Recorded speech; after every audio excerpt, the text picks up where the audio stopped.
Hi guys, and welcome back to Wardle Road. Now before we get started in today's video, I want to say a huge thank you for all the kind comments and support on the previous video. I wasn't expecting it to do as well as it did, but I think it's on like 20,000 views now at the time of filming, which is just mental. Obviously, I know maybe that's because I bought a locomotive rather than people coming to see what's actually going on the channel, but hopefully some of you guys stick around for the upcoming videos as well. But I just wanted to say, before we get started, a huge thank you to a chap called Don Stabler, hopefully I haven't butchered your name there, who very kindly sent me what looks like an original Ruston parts list, which it covers everything from the engine parts, the compressor parts, some of the parts inside the cab as well. So it's a really extensive list, practically down to, I think it is down to the nut and bolt, literally, of everything that's gone into this Loco. So a huge thanks to him. Obviously, finding parts isn't going to be easy anyway, but at least that gives me a better idea of what I'm actually looking for, should I need to replace some bits on here. But in today's video, we're going to be looking at the donkey engine. I'm going to go into a bit more depth about some of the controls inside the cab. Obviously, the last video, I was just excited to get it running, so I didn't really have that much time to talk through all the controls and all the bits and bobs in the cab, and obviously the engine itself. So that's what we're going to look at today. Hopefully you guys enjoy. We will get the donkey engine fired up, and we'll fire up the Ruston as well. I don't think there's any scope for it running today up and down the track, but I'll give you an idea of the prep work and what we have to do to get it going. But as always guys, if this is your first time here, please do subscribe. I really do appreciate all the new subscribers. I think we've just hit 7,700 at the time of filming this, so really do appreciate it. As you can see, the sun's out, so hopefully it's going to be a lovely video, and I will join you all in it after the intros. So yeah, please hit the thumbs up, and any feedback leave it in the comment section down below.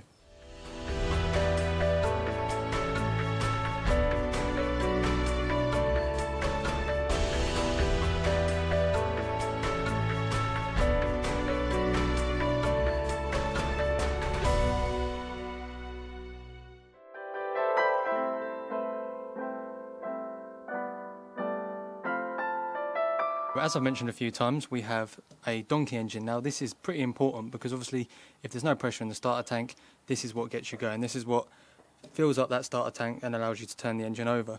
Now as I mentioned, it's not an original, it's actually a Wolseley, I think I pronounced that right, Wolseley Sheep Shearing Machine Company Limited, based out of Birmingham by the looks of it. But yeah, this isn't the original. I think this is a refurbished one that they put in here that does the job just fine. Now it pumps out, it runs at 1.5 bar. It is a water cooled system, so before you start it is some lovely fresh water. You make sure that water basin is nice and full. A lot of people have actually told me you can boil eggs as well. The water boils up and sort of steams, and then if you wanted to, you could boil an egg in there. I'm not planning to, but that is always an option if I needed to. The only other things you need to start this, obviously you need some fuel. So I filled that up with, so this is a petrol compared to obviously the actual diesel engine. So I filled this up with a couple of litres of fuel. This here allows fuel into the engine, and here you have the throttle.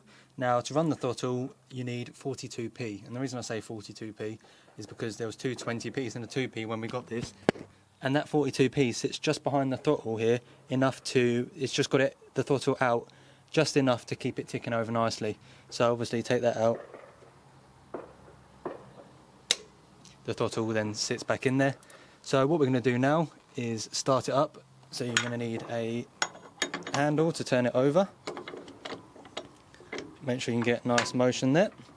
You're then going to want to allow a bit of fuel in. Now when Charles and I were playing around with this originally, we worked out that you only need to have it open a little bit, because when it's open completely full it overfuels it. So first we'll get this moved out of the way. Right, so we open that a little bit just to allow fuel in there. Make sure that's on the right hand side. Now hopefully with one swing of this handle this should turn over. That is fuel off. Have it open a bit. Right, that's set all the way to the right.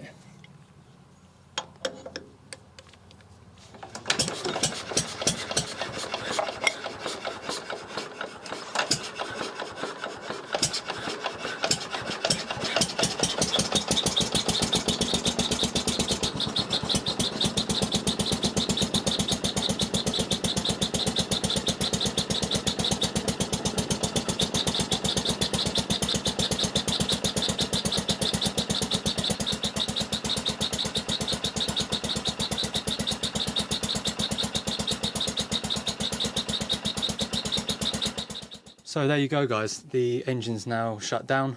I think it's important to remember, make sure you've always got your 42 pence with you there.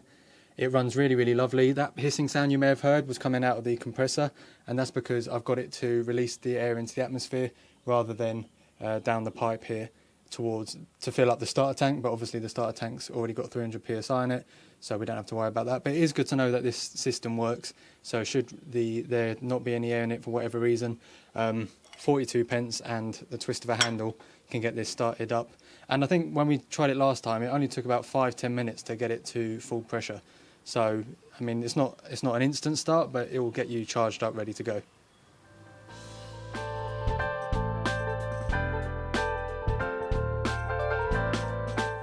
Right, so we're inside the cab now, and we're going to start from the top and work our way down. So first thing we've got here is the controls for the electronics. Well, we've actually got two. We've got the original here, and then just down to the left of the shot here we have the lights, which I think by the looks of it is a later addition. But we've got front lamp, rear lamp, cab lamp, which doesn't actually work I don't think, or where it used to be it's not working, and the cab heater, which actually does work. Now the cab heater in here isn't the original, it's actually, I can't remember where they've got it from, but I know the original one I think overheated, but they've replaced it with this, and it does warm up very, very quickly. Although the other thing with this is, because it's a metal box in the sun, it actually, like even now this morning, this is already getting quite hot, which as you can see probably why the paint dries and peels. So next to it here we've got the device that does the mileage. Now when you turn this on, it turns on the power for all the lights. So once you get started, you turn this and then it will come up. Well, it will come up stop when you start the whole thing, and then when you're ready to go, turn it, and then your miles will start counting up. So we then move down to the dials, and here you've got your main train pressure, the brake pressure. So you've got there's two dials here. You've got the main reservoir and the actual brake pipe. So obviously once you charge it up, you get it, I think you can turn it over you can start going on about 50 psi there. So once you've got it up to 50 or 60, that's the red dial. The black dial is actually what the demand is. So when you apply the brakes, that's actually telling you what you're putting into it, and the main res is telling you what you've got in reserve, if you like. So once you come round to braking, as long as you've got pressure in the reserve, you can then apply the brakes. So on the far right hand side here, this is the starting air pressure. Now this is pretty important, as I might have mentioned when looking at the donkey engine. This is what you need to get the engine to turn over, and the idea is you've got 300 psi. So once you've got the engine running, the idea is that you charge this back up using the engine's compressor while it's running to make sure it's charged for in case you stall it, or next time you want to use it. It means that next time you don't have to start the donkey engine up. The donkey engine's only to charge the starter tank. So as long as you've got this at 300 psi, you shouldn't have any issues turning it over. So as I say, if you stall it, as long as you've charged it beforehand, you can then, once you've turned the flywheel around into the start position, you can fire this back up almost straight away. So these two in the middle are the engine oil pressure and the gearbox oil pressure. Now there is a process, I can't remember what it's called, but I'll put it on the screen now, that I need to do, because basically when this is sitting around 200, the needle's wobbling, and a couple of Ruston owners who watched the previous video noticed it and they've dropped me a message. It's a process that has to be done while the engine's running. It's a little bit in depth, but hopefully I'm going to try and get someone who knows their stuff to come down here and basically talk me through how to, I think it's rebalance. I don't know, I'll put the term up on the screen now because I don't want to butcher it, but yeah, that's a process that has to be done to fix that. You can still run it, but obviously to sort the wobbly needle issue, yeah, there's a process to do there. Now to start the engine, there's a little prime hand pump in the front, and you just need to get it to 15 on the dial here, and that just basically pumps oil from the sump into the top of the engine and make sure it's it's lubed up, ready to turn over. So making our way down the cab, this here is the this is the starter compressor tank here. This lever here actually runs from the compressor if the engine's running. If not, the donkey engine's got a little bypass on it, so you can run the donkey engine straight through here, and this is what charges your starter tank. Now obviously it's important to keep this closed, because if you open this and your brake, the the shut-off valve, for the compressor is left in an open state, then as soon as you open this here, all the air is going to drain out the starter tank and actually go into your brake pressure, which, I mean, is great if you want to build up quick brake pressure, but obviously you need the initial pressure there to turn the engine over. Then this one on the left here, this is the all-important one. This is the start, well, not the start-stop, it's literally just the start. So to fire the engine up, you turn this over for a couple of seconds till you hear the engine about to trickle over, and then shut it back off again, and you should have the engine running. Obviously, like I said earlier, once the engine's running, you can then open this one up to charge the starter tank back up, ready for the next time you want to use it.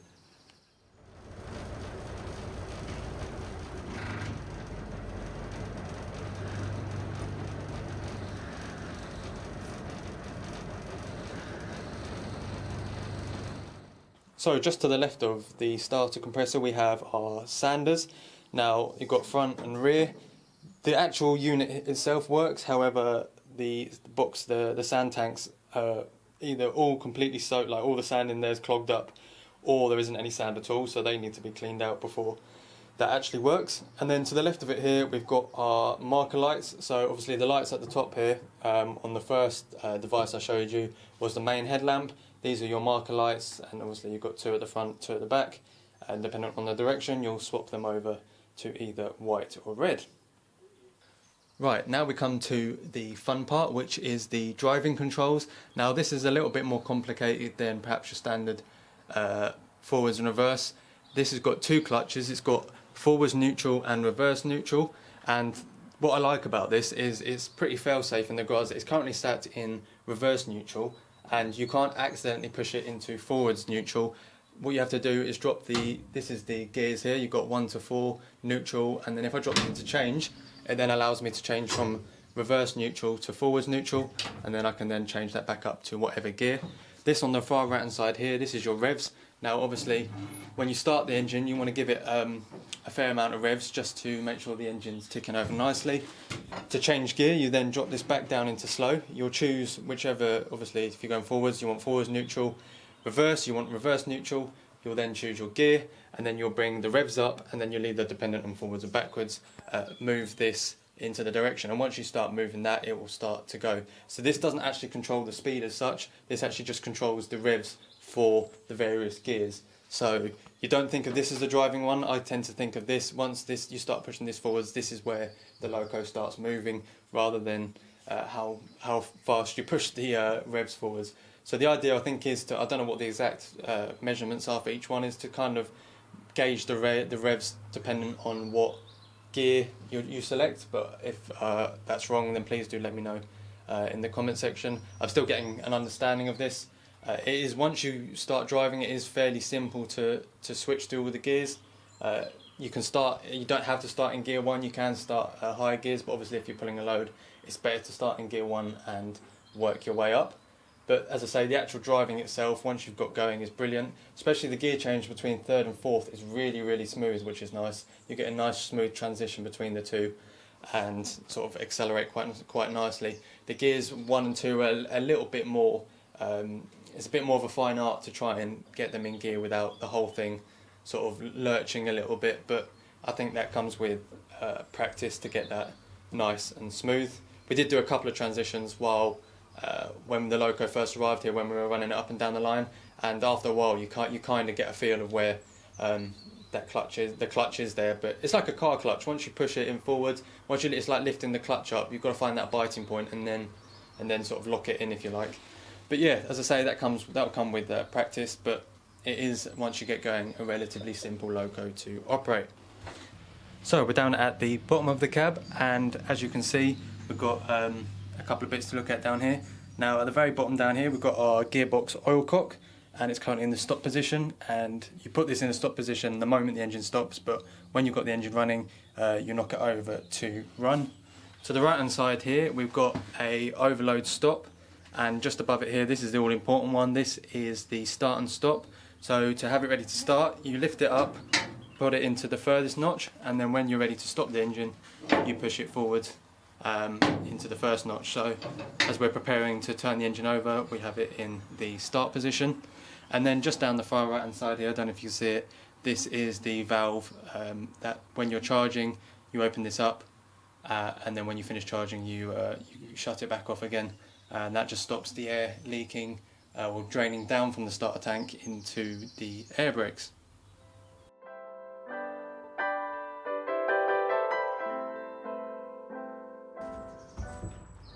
Right, so we prepped everything, everything's good to go. We've got pressure and this gauge here, we've got 300 psi on the starter tank. So, a little bit of revs in. Got it in the starting position here. Now, all that's left to do, I think we've got everything, that's in neutral. Make sure you start it in neutral. Then, let's check everything. I think we're good to go. So, what we do is, we turn this for a few seconds and hopefully it should turn over.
Right, so now we've shut the engine down. As you can see, we're on the other side of the Loco. That's the back of the donkey engine just here. And as I mentioned earlier, the flywheel, the start line needs to line up with this little arrow here. And as you can see, it's currently somewhere around the bottom. So to prep it for the next person, you basically have to push the flywheel around with this metal stick till you see the start. The word start is down underneath here somewhere, and just reline it back up with that arrow ready for the next person. So as you can see there, they're now realigned, ready for the next time it's used. Just having a look along this side, as I said, we've got the back of the donkey engine and the donkey engine's compressor there. We then down there have the gearbox with the flywheel to the main engine. Then looking down this side, you can see the manifold for the 4 cylinders. And then down the very end there, you can see the radiator. That up there, that is the starter tank. That is what you charge up ready to start the engine and holds the 300 psi ready for whenever you need to turn the engine over. And obviously if that isn't full, you then use the donkey engine to charge it up. And this above us just here, this is the fuel tank. It holds, I believe it holds around 140 litres. I think it's got about 50 litres in there at the moment, so plenty of fuel for a few journeys worth, anyway, for a few days worth of running even, perhaps more. And then yeah, just, I mean, to be honest with you, I haven't looked too far into what a lot of these pipes and things do. I understand the electrical side of it, like a lot of these wires down here are running to the lamps and to under there. I think that's actually running to the battery in the battery box in the back of the cab. Right, so on top of the gearbox, this here is where you change, when you move the lever out neutral into first, second, third or fourth, this moves here, and it's got as I say, an interlocking to stop you moving the clutch, which is this side here. So this comes off the lever that decides whether you want forwards clutch or forwards neutral or reverse neutral. This long metal sort of rectangular rod of metal there, that is for the engine stop start, and then just above it, this one here, that is for your throttle on the revs. So as you can see, they both run down to the other side of the engine.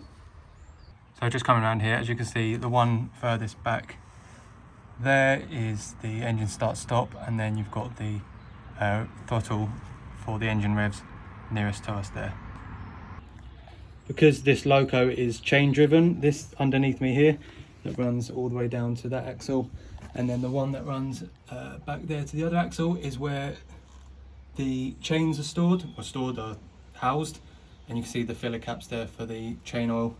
I need to find out exactly what oil I need to put in that to keep them topped up, but yeah, they're all housed to keep them well lubricated and obviously to stop any rubbish getting in the chain. You see it runs all the way down to that axle there, straight off the main drive. So guys, there we have it, a little insight into how the Ruston works and some of the components in there. As I mentioned earlier, please forgive me if I've made any mistakes there with what various components are. It's extremely new to me, this whole thing, and this, as I said, this whole thing is a big learning experience for me to get really stuck into the mechanic side of things, as before this all I've ever done is electrician type stuff, so like electrical circuits and things. I've never touched anything mechanical like this before, so lots to learn. I'm really enjoying it so far, and as I say, thank you to everyone who commented on the last video and messaged me with information and feedback about this Loco, and it's great to know that it had such it was well loved at its previous home by the previous owners. But other than that, if you guys did enjoy, please do hit the thumbs up. Sorry it's only a short one, I just wanted to show you guys a little bit more in depth compared to what we did in the last video. With regards to content, we'll probably get back on the brake van, do a little bit more on that, get that ready, as we've got some lovely weather, so it's perfect for painting. And as and when I do anything on this, I'll be sure to update you in the videos. But as I say, as always, please do hit the thumbs up. If this is your first time here, please do subscribe, and I will see you all in the next video.